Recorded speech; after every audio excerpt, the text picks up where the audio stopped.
Praise the Lord. അനുഗ്രഹീതമായ നല്ല നിമിഷങ്ങൾക്കായി കർത്താവിനെ സ്തുതിക്കുന്നു.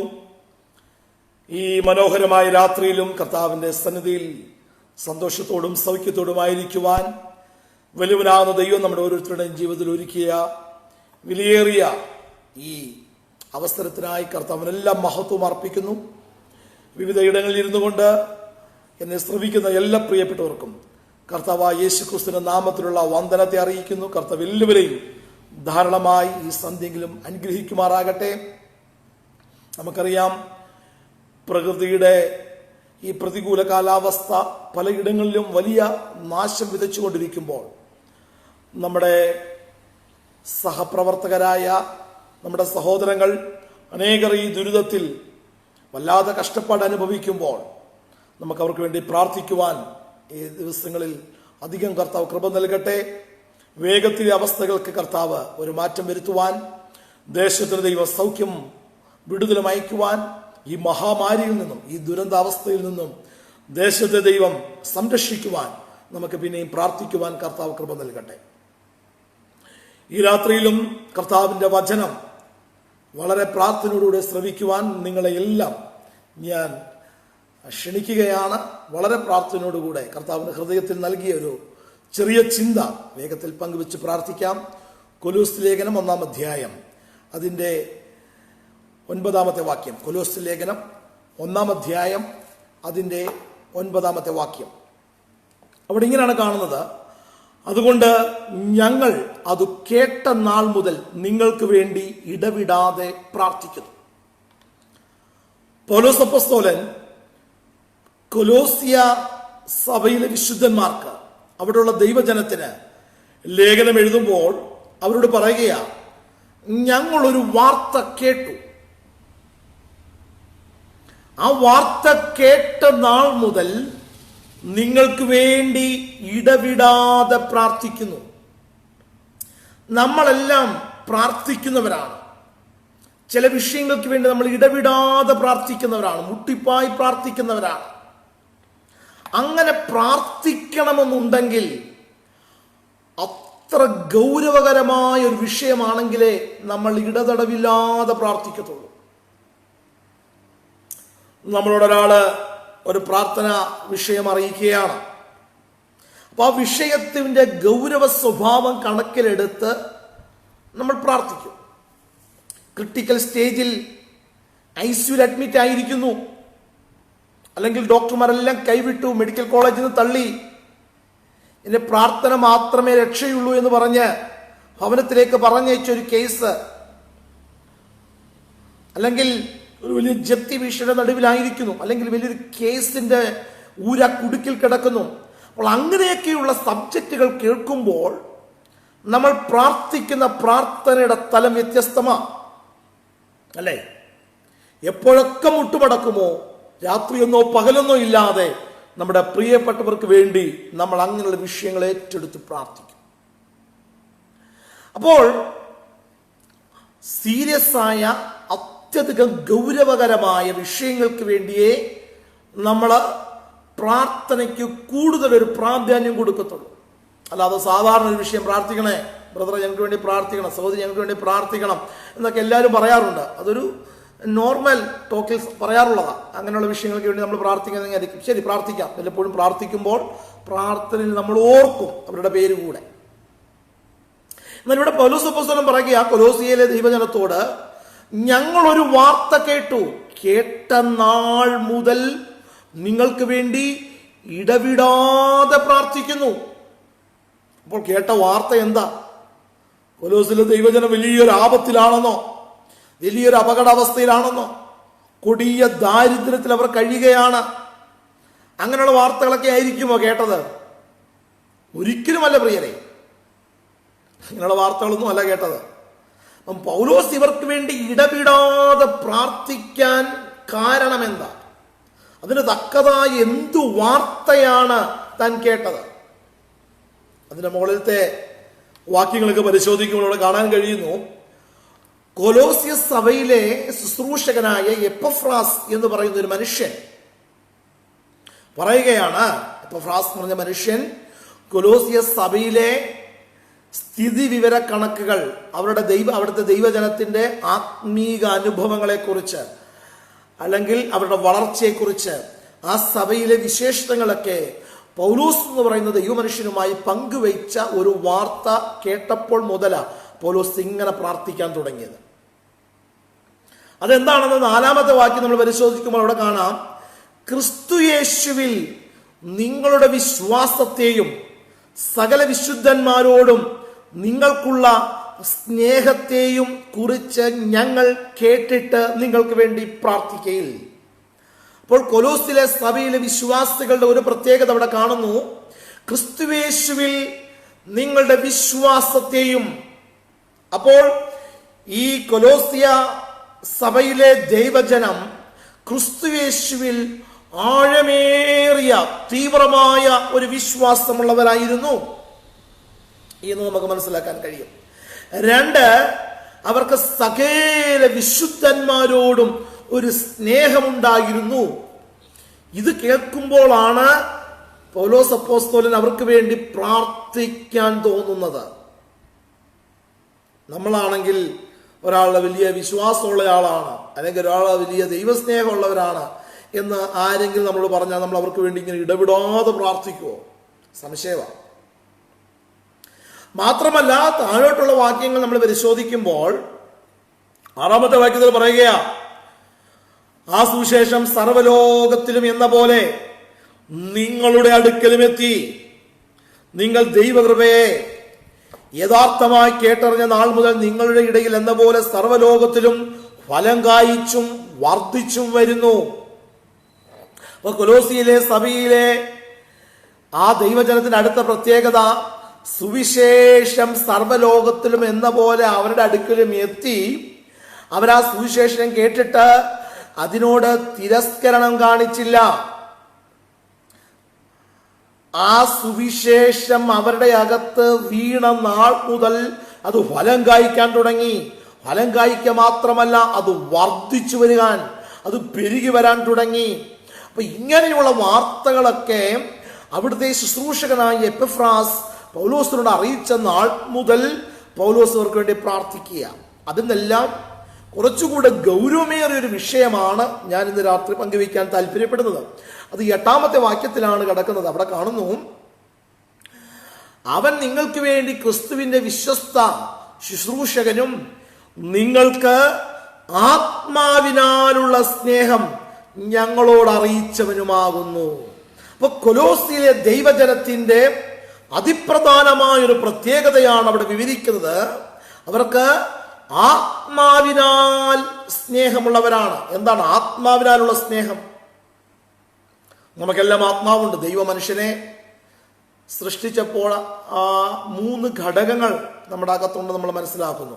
ദേഹം, ദേഹി, ആത്മാവ്. അപ്പം നമ്മുടെ ആത്മാവിലെ സ്നേഹത്തെക്കുറിച്ചല്ല നമ്മൾ ബൈബിൾ പഠിക്കുമ്പോൾ ഒറിജിനൽ ടെക്സ്റ്റിൽ പരിശോധിച്ചാൽ love in the Holy Spirit, പരിശുദ്ധാത്മാവിനാലുള്ള സ്നേഹം. അപ്പൊ കൊലോസിയിലെ ദൈവജനത്തിന്റെ ഏറ്റവും വലിയൊരു പ്രത്യേകത, അവർ പരിശുദ്ധാത്മാവിൽ നിറഞ്ഞ് അന്യഭാഷ പറയുന്നവരായിരുന്നു എന്നല്ല, കൃപാവരങ്ങൾ ജ്വലിപ്പിക്കുന്നവരായിരുന്നു എന്ന് അല്ല. ആമേൻ. അവർ ആത്മാവിനാൽ, പരിശുദ്ധാത്മാവിനാൽ നിറവുള്ളവരും സ്നേഹിക്കുന്നവരുമായിരുന്നു. അപ്പൊ ജഡത്തിലെ സ്നേഹവും പരിശുദ്ധാത്മാവിലുള്ള സ്നേഹവും തമ്മിൽ വലിയ വ്യത്യാസമുണ്ട്. ഈ ലോകത്തിൽ സകല മനുഷ്യരും സ്നേഹിക്കുന്നവരാണ്, സ്നേഹിക്കപ്പെടുന്നവരാണ്, സ്നേഹമുണ്ടെന്ന് പറയുന്നവരാണ്, അല്ലേ? എങ്ങനെയാണ് ഒരാളെ സ്നേഹിക്കുന്നത്? എൻ്റെ ഇഷ്ടത്തോട് അനുയോജ്യമായ ഇഷ്ടം, അല്ലെങ്കിൽ എൻ്റെ താല്പര്യങ്ങളോട്, എൻ്റെ ചിന്താഗതികളോട് ഒക്കെ മാച്ച് ചെയ്യുന്ന ഒരാൾ, എനിക്ക് ഈസിയായിട്ട് എനിക്ക് ആളെ സ്നേഹിക്കാൻ കഴിയും. കാരണം ഞങ്ങളുടെ താല്പര്യങ്ങൾ, ഞങ്ങളുടെ ഇഷ്ടങ്ങൾ, ഞങ്ങളുടെ സ്വഭാവങ്ങൾ തമ്മിലൊക്കെ ഒത്തിരി മാച്ചിങ് ഉണ്ട്. അങ്ങനെയെങ്കിൽ ഞങ്ങൾക്ക് സ്നേഹിക്കാൻ വലിയ ബുദ്ധിമുട്ടില്ല. അല്ലെങ്കിൽ എന്തെങ്കിലും സ്വാർത്ഥ ലാഭത്തിന് വേണ്ടിയാണ് ആളുകൾ സ്നേഹിക്കുന്നു എന്ന് പറയുന്നത്. എന്തെങ്കിലും കിട്ടാനുണ്ട്, എന്തെങ്കിലും ഒരു വ്യക്തിയിൽ നിന്ന് നേടിയെടുക്കാനുണ്ട്, ചില വ്യക്തി താല്പര്യങ്ങൾ മുൻനിർത്തിയാണ് ചിലർ സ്നേഹിക്കുന്ന അല്ലെങ്കിൽ സ്നേഹം പ്രകടിപ്പിക്കുന്നത്. പ്രിയമുള്ളവരെ, അതൊന്നും വാസ്തവത്തിൽ സ്നേഹമല്ല. നമ്മൾ ഈ മാധ്യമങ്ങളൊക്കെ പരിശോധിച്ചാൽ കാണാൻ കഴിയുന്നു, കാമുകൻ കാമുകിയെ വെട്ടിക്കൊന്നു, മുഖത്ത് ആസിഡ് ഒഴിച്ചു, അല്ലേ? കഴിഞ്ഞ ദിവസം തന്നെ നടന്ന എത്ര ക്രൂര കൊലപാതകങ്ങളുണ്ട്.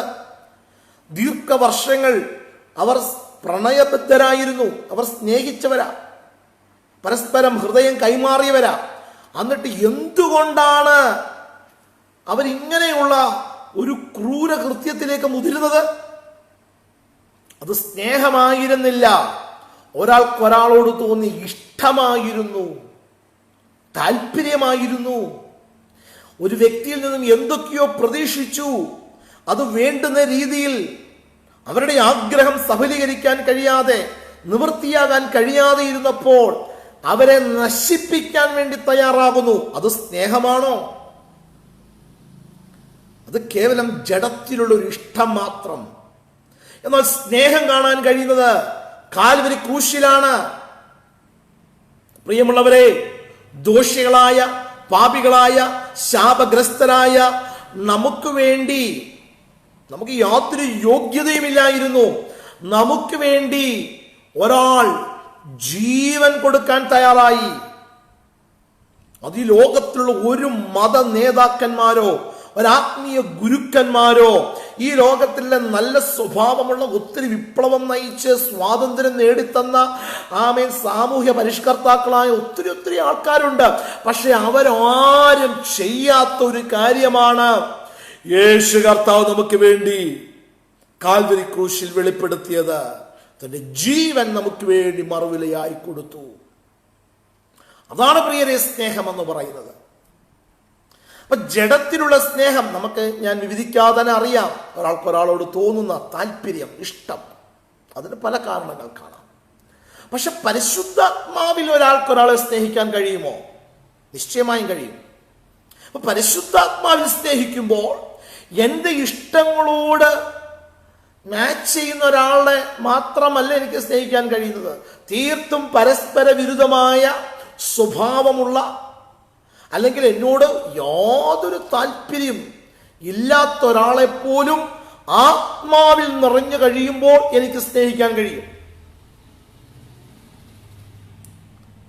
ആ സ്നേഹമാണ് വാസ്തവത്തിൽ പരിശുദ്ധാത്മാവ് നമ്മളിലൂടെ പുറപ്പെടണം എന്നതുകൊണ്ട് ആഗ്രഹിക്കുന്നത്. പ്രിയമുള്ളവരെ, നമ്മളെല്ലാം കൃപാവരങ്ങൾക്ക് വേണ്ടി ആഗ്രഹമുള്ളവരാ, പ്രാർത്ഥിക്കുന്നവരാണ്, കൃപയിൽ വളരുവാൻ ആഗ്രഹിക്കുന്നവരാണ്, കൃപാവരങ്ങൾ ജ്വലിപ്പിക്കുന്നവരാണ്. പക്ഷെ പലപ്പോഴും നമ്മൾ നമ്മുടെ അതേ നിലവാരത്തിലുള്ളവരോട് സ്നേഹം പങ്കിടാറുണ്ട്, അവരെ കരുതാറുണ്ട്, അവരെ പ്രോത്സാഹിപ്പിക്കാറുണ്ട്, അവർക്കൊരു സപ്പോർട്ട് നമ്മൾ കൊടുക്കാറുണ്ട്. പക്ഷേ നമ്മുടെ ഇഷ്ടങ്ങളോട് യാതൊരു മാച്ചുമില്ലാത്ത, തികച്ചും വ്യത്യസ്തമായ മറ്റൊരു ധ്രുവത്തിലുള്ള ഒരു വ്യക്തിയെ സ്നേഹിക്കാൻ നമുക്ക് കഴിയാറുണ്ടോ? പരിശുദ്ധാത്മാവ് നമ്മുടെ അകത്ത് വരുമ്പോൾ നമുക്കത് സാധിക്കും. നമുക്കെതിരെ ദോഷം പ്രവർത്തിച്ചവരെ, നമ്മുടെ തകർച്ചയ്ക്ക് വേണ്ടി കരുക്കൾ നീക്കിയവരെ, നമുക്ക് വിരോധമായി ഒത്തിരി അപഹാസ്യങ്ങൾ നടത്തുകയും അപവാദ പ്രചാരണങ്ങൾ നടത്തുകയും നമ്മളെ തകർക്കാൻ വേണ്ടി പല പദ്ധതികളും മെനഞ്ഞവരെ എല്ലാം പരിശുദ്ധാത്മാവ് വരുമ്പോൾ നമുക്ക് സ്നേഹിക്കാൻ കഴിയും. അപ്പൊ കൊലോസ്യ സഭയിലെ വിശ്വാസികളുടെ പ്രത്യേകത, എപ്പഫ്രാസ് എന്ന് പറയുന്ന ദൈവമനുഷ്യൻ പൗലോസിനോട് അറിയിക്കുകയാണ്, ഇവർ പരിശുദ്ധാത്മാവിൽ സ്നേഹമുള്ളവരാണ്. അപ്പോൾ ഈ ദൈവജനത്തിന്റെ ഈ വിധമാകുന്ന വിശേഷണങ്ങളെ കുറിച്ച് കേട്ടപ്പോൾ പൗലോസ് അവർക്ക് വേണ്ടി പ്രാർത്ഥിക്കുകയാണ്. എങ്ങനെ? സമയം കിട്ടുമ്പോൾ അവരെ കൊലോസിലെ ദൈവജനത്തിന് വേണ്ടി സ്തോത്രം എന്ന് പറഞ്ഞ് അവർക്ക് വേണ്ടി ഓർക്കുകയല്ല, ഇടവിടാതെ പ്രാർത്ഥിക്കുന്നു. സ്തോത്രം. അപ്പോൾ പൗലോസിന്റെ ചിന്താഗതിയാണ് ഇന്ന് രാത്രി നമ്മൾ തിരിച്ചറിയേണ്ടത്. അവിടുത്തെ ദൈവജനത്തിനെല്ലാം നല്ല ഭൗതിക നിലവാരമുണ്ട്, അവരെല്ലാം നല്ല പൊസിഷനിലാണ്, അവർക്കൊരു കുറവും ഒന്നിനുമില്ല എന്നൊക്കെയുള്ള വാർത്ത കേട്ടപ്പോൾ അല്ല പൗലോസ് സന്തോഷിച്ചത്. മറിച്ച് അവരിലുള്ള ക്രിസ്തീയ വിശ്വാസത്തെയും അവരുടെ സ്നേഹത്തെയും അവരിൽ സുവിശേഷം വരുത്തിയ മാറ്റങ്ങളെയും ആ സുവിശേഷ നിമിത്തം അവർക്കുണ്ടാകുന്ന ഫലം, അതിൻ്റെ നിറവ്, അതിൻ്റെ വർധനവ്, മാത്രമല്ല പരിശുദ്ധാത്മാവിൽ അവർക്കുള്ള സ്നേഹം. അപ്പൊ ഇങ്ങനെയുള്ള കാര്യങ്ങളൊക്കെ കേട്ടപ്പോഴാണ് പൗലോസ് സന്തോഷത്തോടെ അവർക്ക് വേണ്ടി ഇടവിടാതെ പ്രാർത്ഥിക്കുന്നത്. പ്രിയമുള്ളവരെ, എന്നെ കേൾക്കുന്ന ആത്മീക ശുശ്രൂഷകരുണ്ടെങ്കിൽ, ദൈവദാസന്മാരുണ്ടെങ്കിൽ, നിങ്ങൾക്കറിയാം, ആത്മാർത്ഥമായി കർത്തൃവേല ചെയ്യുന്ന ഒരു ദൈവഭൃത്യനെ സംബന്ധിച്ചിടത്തോളം അവരുടെ ഉള്ളിൽ ഏറ്റവും സംതൃപ്തി നൽകുന്നത്, അവർക്ക് ഏറ്റവും സന്തോഷം തരുന്നത് അവർ നയിക്കുന്ന ദൈവജനത്തിന്റെ ആത്മീക വളർച്ച കാണുമ്പോഴാണ്.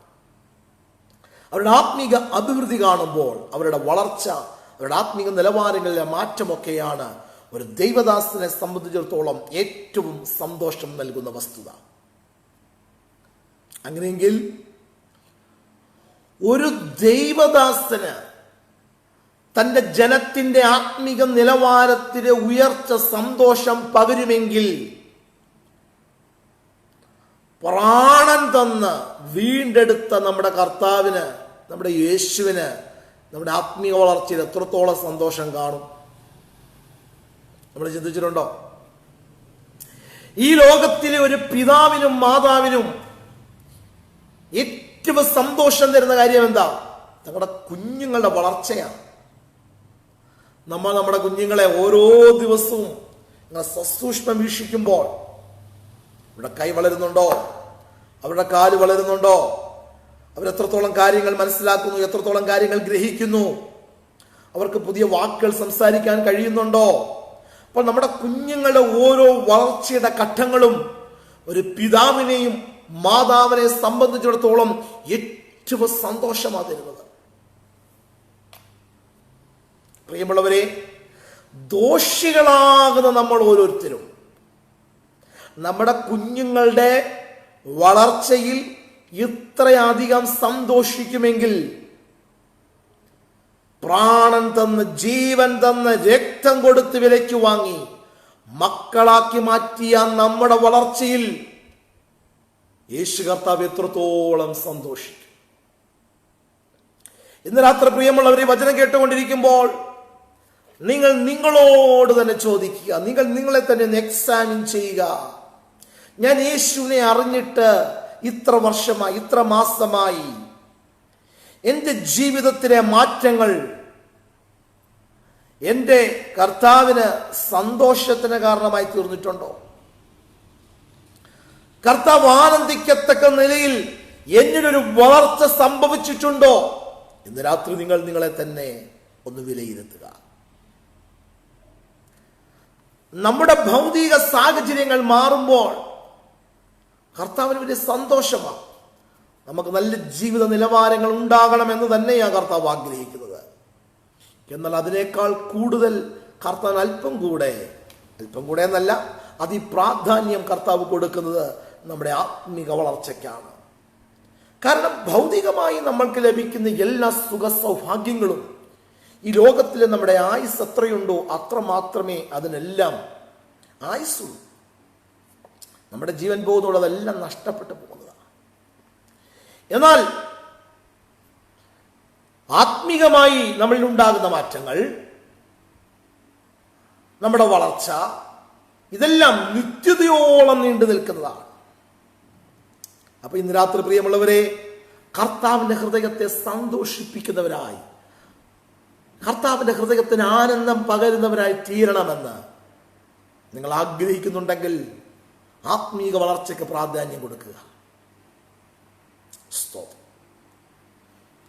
കർത്താവിന്, യേശുവിനെ സംബന്ധിച്ചിടത്തോളം യേശുവിന്റെ ഏറ്റവും വിലപിടിപ്പുള്ള നിധി എന്ന് പറയുന്നത് നമ്മൾ ഓരോരുത്തരുമാണ്.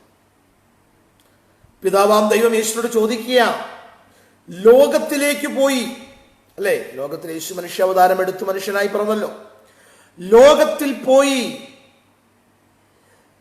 എന്ത് നേടിയിട്ടാണ് തിരിച്ചു വന്നതെന്ന ഒരു ചോദ്യം ഉണ്ടായാൽ യേശുവിനെ കാട്ടിക്കൊടുക്കാൻ എന്തെങ്കിലും ഉണ്ടോ? യേശു ലോകത്തിൽ വന്ന് 33.5 വർഷം ജീവിച്ചു, മരിച്ചു, ക്രൂരമരണത്തിന് വിധേയനായി, അടക്കപ്പെട്ടു, ഉയർത്തെഴുന്നേറ്റു, സ്വർഗത്തിലേക്ക് ചെന്നു. പിതാവ് ചോദിക്കുക പുത്രനോട്, എന്താണ് സ്വർഗത്തിൽ പോയി നേടിയത്, ഭൂമിയിൽ പോയി നേടിയത് എന്ന് ചോദിച്ചാൽ യേശുവിന് കാണിച്ചു കൊടുക്കുവാൻ എന്തെങ്കിലും ഉണ്ടോ? വസ്തുവകകളോ സ്ഥാവര ജംഗമ വസ്തുക്കളോ യാതൊന്നുമില്ല. മറിച്ച് യേശുവിനെ കാണിച്ചു കൊടുക്കാനുള്ള ഏറ്റവും വിശേഷമേറിയ നിധികൾ എന്ന് പറയുന്നത് ഞാനും നിങ്ങളുമാണ് പ്രിയരെ. നമ്മൾ ഓരോരുത്തരുമാണ് കർത്താവിന്റെ ഏറ്റവും വിലപിടിപ്പുള്ള നിധി എന്ന് പറയുന്നത്. അപ്പൊ നമ്മുടെ വളർച്ച, നമ്മുടെ ജീവിതത്തിലെ മാറ്റമാണ് കർത്താവ് ഏറ്റവും പ്രാധാന്യം കൊടുത്ത് നോക്കിക്കൊണ്ടിരിക്കുന്നത്. യേശുവിന്റെ ജീവനും കൃപയും എല്ലാം അനുഭവിച്ച്, സകല സൗഭാഗ്യങ്ങളും അനുഭവിച്ച നമ്മൾ എത്രത്തോളം കർത്താവിന്റെ ആഗ്രഹത്തിനൊത്തവണ്ണം വളരുന്നുണ്ട്, എത്രത്തോളം നമുക്ക് ഫലം കായ്ക്കാൻ കഴിയുന്നുണ്ട്. ഫലം കായ്ക്കുക മാത്രമല്ല, ഫലം നിലനിർത്താൻ കഴിയുന്നുണ്ട്. യേശു നമ്മളെ തിരഞ്ഞെടുത്ത് അതിനുവേണ്ടിയല്ലേ? യോഹന്നാന്റെ സുവിശേഷത്തിൽ പറയുന്നു, നിങ്ങൾ പോയി ഫലം കായ്ക്കേണ്ടതിനും നിങ്ങളുടെ ഫലം നിലനിൽക്കേണ്ടതിനും അത്രേ. അപ്പൊ നമ്മുടെ ആത്മീക വളർച്ചയ്ക്ക് വളരെ പ്രാധാന്യമാണ് യേശു കൊടുക്കുന്നതെന്ന് രാത്രി നാം മറന്നു പോകരുത്. കൊലോസ്യ സഭയിലെ ദൈവജനത്തിന്റെ മാറ്റം കണ്ട് പൗലോസ് എന്ന് പറയുന്ന ഒരു ദൈവമനുഷ്യൻ സന്തോഷിച്ചെങ്കിൽ, ഇന്ന് രാത്രി പ്രിയമുള്ളവരെ, നമ്മുടെ ഓരോരുത്തരുടെ ലൈഫിൽ വരുന്ന ആത്മീയ വളർച്ചയിൽ വരുന്ന വ്യത്യാസങ്ങൾ, മാറ്റങ്ങൾ കാണുമ്പോൾ കർത്താവിന്റെ ഹൃദയം തുടിക്കുവാനിടയായിത്തീരും. ഈ ദിവസങ്ങളിൽ കൂടുതൽ പ്രാർത്ഥിക്കുവാൻ, കൂടുതൽ വചനം ധ്യാനിക്കുവാൻ, ആത്മീക കൃപാവരങ്ങളിൽ വളരുവാൻ, ദൈവത്തിന് ഇഷ്ടം ചെയ്യുന്നവരായി മാറുവാൻ എത്ര പേരുടെ ഹൃദയത്തിനകത്തൊരു വാഞ്ച വരുന്നുണ്ട്? അതോ ജഡത്തിന്റെ ഇഷ്ടങ്ങളിൽ കൂടുതൽ സന്തോഷിക്കാൻ, കൂടുതൽ ഭൗതികമായ കാര്യങ്ങൾക്ക് വേണ്ടിയുള്ള ഓട്ടമാണോ? ഏതിനാ നിങ്ങൾ പ്രാധാന്യം കൊടുക്കുന്നത്? ഈ ലോകത്തിൽ നാം നേടിയെടുക്കുന്ന സകല സൗഭാഗ്യങ്ങളും, അത് വസ്തുവാകട്ടെ, പണമാകട്ടെ, സ്ഥാനമാനങ്ങളാകട്ടെ, അതെല്ലാം നശിച്ചു പോകുന്നതാണ്. എന്നാൽ നിലനിൽക്കുന്ന, നിത്യതയോളം തുടരുന്ന വിഷയങ്ങൾക്ക് വേണ്ടി പ്രാധാന്യം കൊടുത്തുകൊണ്ട് ഓടുവാൻ ഇന്ന് രാത്രി പരിശുദ്ധാത്മാവ് നമുക്ക് ബുദ്ധി ഉപദേശിക്കുക. അതുകൊണ്ടാണ് യേശു പറഞ്ഞത്, കള്ളന്മാർ തുരന്ന് മോഷ്ടിക്കാത്ത സ്വർഗത്തിൽ നിങ്ങളുടെ നിക്ഷേപം സ്വരൂപിച്ചുകൊള്ളേ. എന്താണത്? ഈ ലോകത്തിൽ എത്ര സേഫ് ആണെന്ന് നമ്മൾ തോന്നുന്നതും മോഷ്ടിക്കപ്പെടാം, അപഹരിക്കപ്പെടാം. അങ്ങനെയുള്ള വാർത്തകളൊക്കെ നമ്മൾ ദൈനംദിനം കേട്ടുകൊണ്ടിരിക്കുകയല്ലേ. യേശു പറയുകയാ, സ്വർഗത്തിൽ നിക്ഷേപം സ്വരൂപിക്കുവിൻ, നശിച്ചു പോകാത്ത, കള്ളന്മാർക്ക് തുറന്ന് മോഷ്ടിക്കുവാൻ കഴിയാത്ത, പുഴുവിനും തുരുമ്പിനും കെടുക്കുവാൻ കഴിയാത്ത സ്വർഗത്തിൽ നിങ്ങളുടെ നിക്ഷേപം ഇരിക്കട്ടെ. നിങ്ങളുടെ നിക്ഷേപം ഇരിക്കുന്നിടത്ത് നിങ്ങളുടെ ഹൃദയവും ഇരിക്കും. നമ്മുടെ നിക്ഷേപം ഏതിലാണോ? ഭൗതികത്തിലാണോ, ആത്മീകത്തിലാണോ? ഇന്ന് രാത്രി നമ്മളത് ചിന്തിക്കുക. ഹൃദയം ദൈവസ്ഥിരതയിൽ ഏകാഗ്രതയോടെ ഇരിക്കണമെന്നുണ്ടെങ്കിൽ, കർത്താവിനെ ധ്യാനിക്കണമെന്നുണ്ടെങ്കിൽ, സ്വർഗീയ നിക്ഷേപത്തിൽ സന്തോഷം കൊള്ളുന്നവരായി നമ്മൾ മാറണം. അല്ല എന്നുണ്ടെങ്കിൽ നമ്മുടെ ഹൃദയം ഒരിക്കലും ക്രിസ്തുവിൽ ഫിക്സ് ചെയ്യാൻ കഴിയത്തില്ല. മറ്റു പലതിൻ്റെയും പുറകെ വ്യഗ്രതപ്പെട്ട് ഓടി അലയുന്ന അവസ്ഥയിലായിരിക്കും. പ്രിയമുള്ളവരെ, ആത്മീക വിഷയം സംബന്ധിച്ച് സമ്പന്നരാകാൻ, ദൈവ വിഷയത്തിൽ സമ്പന്നരാകാൻ ഇന്ന് രാത്രി വചനം കേൾക്കുന്ന ഓരോരുത്തരോടും പരിശുദ്ധാത്മാവ് വളരെ ശാന്തമായി ബുദ്ധി ഉപദേശിക്കുകയാണ്. കാലമധികമില്ല. എന്നും ഇങ്ങനെ തിന്നും കുടിച്ചും സന്തോഷിച്ചും പോകാമെന്ന് നാം തെറ്റിദ്ധരിക്കരുത്. കർത്താവിന്റെ വരവ് എപ്പോൾ വേണമെങ്കിലും സംഭവിക്കാം. എന്നാൽ ദൈവേഷ്ടം ചെയ്യുന്നവർ മാത്രമേ നിലനിൽക്കാൻ കഴിയത്തുള്ളൂ. നിലനിൽക്കണമെന്നുണ്ടെങ്കിൽ ദൈവ ഇഷ്ടം ചെയ്യുന്നവരായി മാറാൻ. ദൈവത്തിന്റെ ഇഷ്ടം എന്താ? ഇത്രത്തോളം സമയം നമ്മളതാ ചിന്തിച്ചത്. കർത്താവിന് പ്രസാദമുള്ള പ്രവൃത്തികൾ ചെയ്തത്, കർത്താവിന്റെ ആഗ്രഹത്തിനൊത്തവണ്ണം നാം വളരുന്നത്. അങ്ങനൊരു വളർച്ച സ്വർഗപിതാവ് നമ്മൾ നിന്നും ആഗ്രഹിക്കുമ്പോൾ ഒരു വളർച്ചയ്ക്ക് വേണ്ടി ഇന്ന് രാത്രി ദൈവകരങ്ങളിലേക്ക് ഏൽപ്പിച്ചു കൊടുക്കാം. ഒരു പരിധി കഴിഞ്ഞ് മുൻപോട്ട് പോകുവാൻ കഴിയാതെ വണ്ണം മാർഗ തടസ്സങ്ങൾ സൃഷ്ടിച്ച് നമ്മളെ വല്ലാത്ത ഒരവസ്ഥയിലേക്ക് കൊണ്ടുപോകുന്ന ഇരുളിന്റെ സ്വാധീനങ്ങൾ നിങ്ങളുടെ ജീവിതയാത്രയിൽ എവിടെയെങ്കിലും ഹിൻഡ്രൻസായി, തടസ്സങ്ങളായി നിലനിൽക്കുന്നുണ്ടെങ്കിൽ ഇന്ന് രാത്രി ഒരു നിമിഷം നമ്മൾ പ്രാർത്ഥിക്കാൻ പോകുകയാണ്. ആത്മീക വളർച്ചയ്ക്ക്, ആത്മീക മുന്നേറ്റത്തിന് തടസ്സമായി നിൽക്കുന്ന സകല ശത്രുവിന്റെ തന്ത്രങ്ങളെയും തകർത്തു മാറ്റി മുന്നേറുവാൻ കർത്താവ് നിങ്ങൾക്ക് കൃപയും ബലവും ശക്തിയും പകരുവാൻ പോവുകയാണ്. ഒന്നാമത് വേണ്ട നമ്മുടെ ആഗ്രഹമാണ്.